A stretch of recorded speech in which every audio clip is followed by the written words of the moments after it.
Little guy, born so quickly, was only the size of a fist. The doctor predicted he wouldn't survive the night. The father originally intended to wait until the next day to properly handle the funeral arrangements. Unexpectedly, he not only miraculously survived the critical period, but also stubbornly grew to the age of 12. However, due to congenital developmental issues, he was not only small in stature and unattractive, but also had severe myopia. Everywhere he went, people laughed at him. Wentworth bastard and his granite mouth.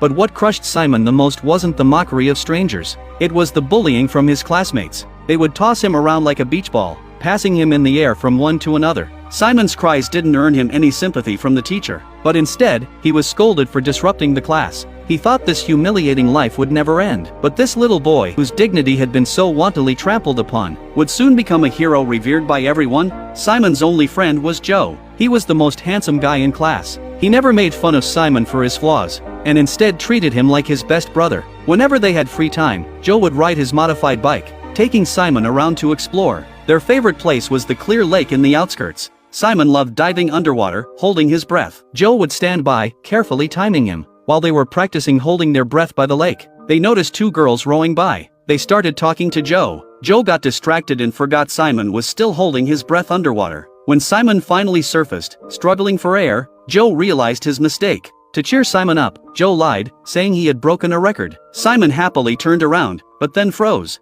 The girls in the boat were the ones he had a secret crush on. His heart raced. He secretly told Joe this secret, but to his surprise, Joe immediately wanted to help him convey his feelings. In a panic, Simon covered Joe's mouth. Their actions made the girls confused, but she didn't ask any more questions and left quietly. Once on land, Joe couldn't resist asking him about it. She said you were cute. She means cute like a baby turtle is cute.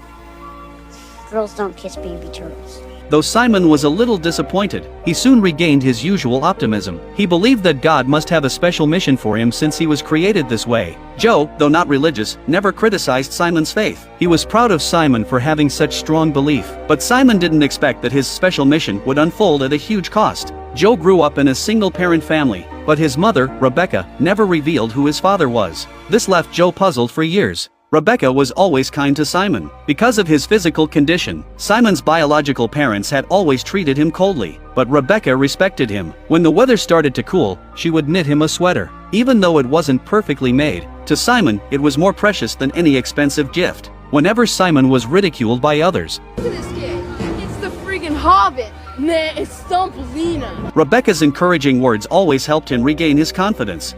Do your thing, Simon. Show him how it's done. This love made Simon feel for the first time what it was like to have a mother's care, but he never expected that he would end up